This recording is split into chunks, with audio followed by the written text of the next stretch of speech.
নমস্কার বন্ধুরা, moms magical tips and ট্রিক্সে তোমাদের সবাইকে স্বাগত জানাই। আমাদের ছোট সোনারা যখন ক্লাস 1 ক্লাস 2-এ ওঠে তখন তারা কিন্তু অল্প অল্প করে সেন্টেন্স তৈরি করা শিখতে শুরু করে। কারণ দেখবে তখন ভার্বের সাথে এস ইএস যোগ করা বা ভার্বের সাথে আইএনজি যোগ করা এই ধরনের টপিক কিন্তু তাদের থাকে। সেটা বাংলা মিডিয়ামেই হোক বা ইংলিশ মিডিয়ামেই হোক, দুজনের ক্ষেত্রে কিন্তু এই ধরনের টপিক থাকে। এবং বাংলা মিডিয়ামের ক্ষেত্রে যেটা স্পেশালি আরেকটা বিষয় থাকে সেটা হচ্ছে ট্রান্সলেশন করা।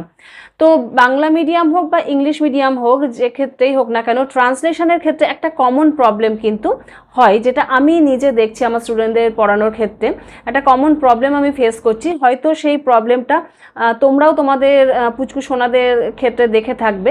তো সেই কারণেই আজকের ভিডিওটা শেয়ার করা। যদি এই প্রবলেমটা তোমাদের সাথেও ঘটে থাকে তাহলে আজকের ভিডিওটা আশা করছি তোমাদের জন্য খুবই হেল্পফুল হবে। তো যে প্রবলেমটার কথা বলছিলাম, আমরা যদি ছোটদেরকে ট্রান্সলেট করতে দিই কোনো বাংলা থেকে ইংরাজি, যেমন আমি একটা একদম সহজ কোনো একটা সেন্টেন্স নিচ্ছি যে আমি ফুটবল খেলি। তো আমি যখন বলছি যে আমি ফুটবল খেলি, অনেকেই দেখছি সেটা লিখছে আই অ্যাম প্লেয়িং ফুটবল বা আই প্লেয়িং ফুটবল বা আই অ্যাম প্লে ফুটবল। তো এইরকম ডিফারেন্ট টাইপস অফ সেন্টেন্স কিন্তু ছোটরা লিখছে। তো এটা কেন হচ্ছে সেটা কিন্তু একটা বড় প্রশ্ন। প্রথম যে কারণটা আছে বলে আমার মনে হয় সেটা হচ্ছে ছোটবেলায় দেখবে যখন ছোটরা যে অ্যাকশন ওয়ার্ডগুলো শেখে, অনেক বইতে দেখবে সেখানে না আইএনজি যোগ করেই লেখা থাকে। যেরকম হয়তো কেউ পড়ছে সেটা ছবি রয়েছে রিডিং লেখা, কেউ খাচ্ছে সেটাকে ইটিং লেখা।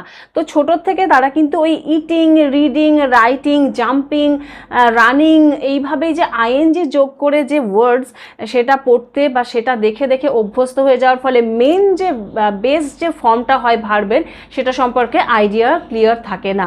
তো সেই কারণেই ভবিষ্যতে গিয়ে যখন সেই বাচ্চারাই সেন্টেন্স তৈরি করে তখন কিন্তু তারা কনফিউজড হয়ে যায়।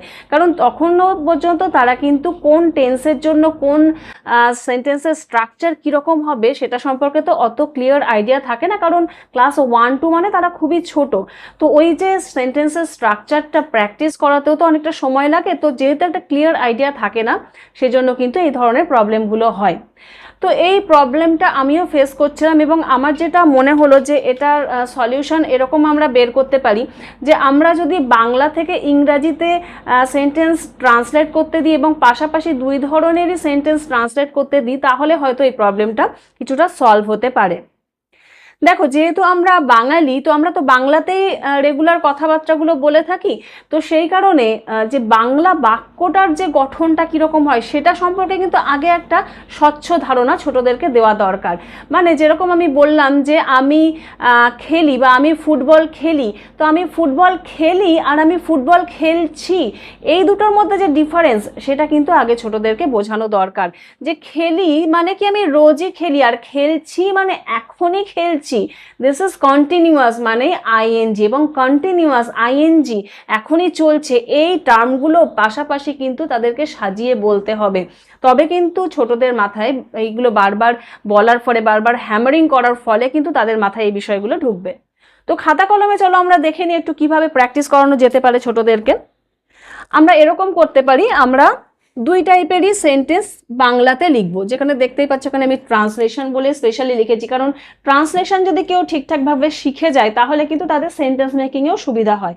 ওই যে আবারও বলছি, যেহেতু আমরা বাঙালি, আমরা বাংলায় কথা বলি, এই যে বলি আর বলছি এই দুটোর মধ্যে ডিফারেন্স, খেলি, খেলছি, খাই, খাচ্ছি, এই যে ডিফারেন্স, এটাকে কিন্তু আমরা বাংলাতে যদি ট্রান্সলেশন শেখাই বাংলা থেকে ইংরেজি, তাহলে এই ডিফারেন্সটা আরো ভালো করে ছোটদেরকে বোঝানো সম্ভব।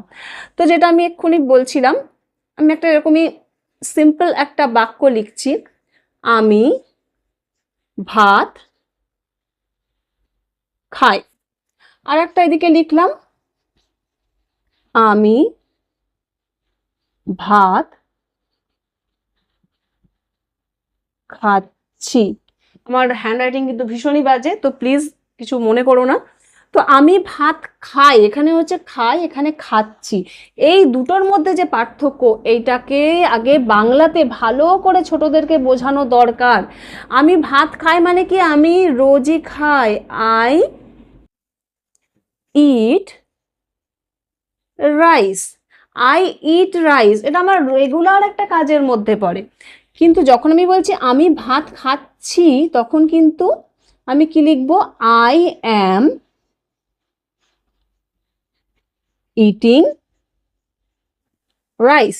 তো এখানে কি হচ্ছে, একটা বি ভার্ব থাকছে, তারপরে মেন ভার্বের সাথে কিন্তু আইএনজি যোগ হচ্ছে।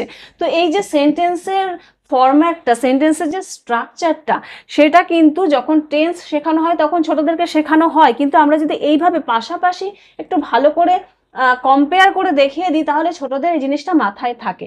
এবং এই একই টাইপের সেন্টেন্স কিন্তু যদি বারবার করে ট্রান্সলেট করতে দেওয়া হয় এবং এরকম প্যারালালি পাশাপাশি যদি ট্রান্সলেট করতে দেওয়া হয় তাহলেও কিন্তু ছোটদের এই বিষয়টা ভালো করে মাথায় ঢুকে যায়। একই রকম ভাবে যদি আমরা লিখি, সে ভাত খায়,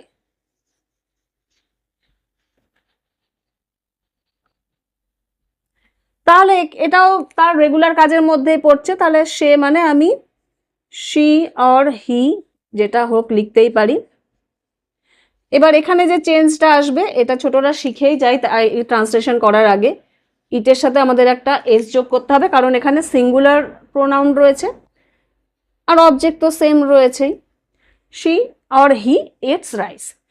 এখানে আমরা কি লিখলাম, সে ভাত খাচ্ছে।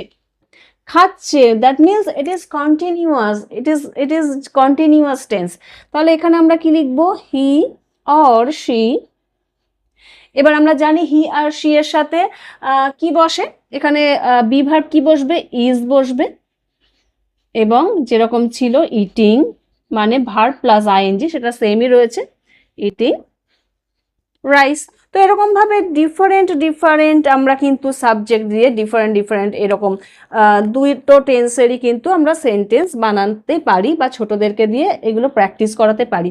এবং এই রকম ভাবেই যদি পাশাপাশি আমরা ট্রান্সলেশন করতে দিই তাহলে কিন্তু তাদের একটা বেসিক আইডিয়া আসে, বা এই সেন্টেন্সের যে স্ট্রাকচার এইটা সম্পর্কে কিন্তু একটা আইডিয়া তৈরি হয়। এবং যখন এই আইডিয়াটা তাদের তৈরি হবে তখন কিন্তু তারা আর সেন্টেন্সের যে স্ট্রাকচারটা সেখানে আর ভুল করবে না। তো আমিও আমার স্টুডেন্টদেরকে এইভাবেই শেখানোর চেষ্টা করে চলেছি, অনেকটা সাকসেসফুলও হয়েছি। সেই কারণেই তোমাদেরকেও এইভাবে একটা সাজেশন দিলাম যে তোমরা যারা এই ধরনের প্রবলেম ফেস করছো তারা কিন্তু এরকমভাবে প্যারালালি প্র্যাকটিস করাতে পারো, তাহলে এই যে টেন্স রিলেটেড যে প্রবলেমগুলো হয়, স্পেশালি ট্রান্সলেশন করাতে গেলে যে প্রবলেমগুলো হয় সেগুলো হয়তো অনেকটাই কমে যাবে। তাহলে বন্ধুরা আজকের ভিডিওটা থেকে আশা করছি তোমরা একটা প্র্যাকটিক্যাল প্রবলেমের সলিউশন পেলে। তো তোমাদেরও ছোট্ট ছোট্ট সোনাদের যদি এরকম কোনো প্রবলেম থেকে থাকে তাহলে প্লিজ আমাকে জানিও, তাহলে আমারও একটা আইডিয়া হবে যে না, এই ধরনের প্রবলেম শুধু আমার স্টুডেন্টদের ক্ষেত্রে নয়, আরও অনেকেরই হচ্ছে। আর এরকম যদি আরও নতুন কোনো প্রবলেম তোমরা ফেস করো তাহলে প্লিজ আমাকে কমেন্ট করে জানিও, কারণ এই ধরনের প্রবলেম সলিউশন একটু ভেবেচিন্তে বের করতে আমার বেশ ভালোই লাগে। তো যাই হোক, আজকের ভিডিওটা তাহলে এখানেই শেষ করছি। তোমরা সবাই খুব ভালো থেকো, সুস্থ থেকো। পরের ভিডিওতে আবার তোমাদের সাথে দেখা হবে।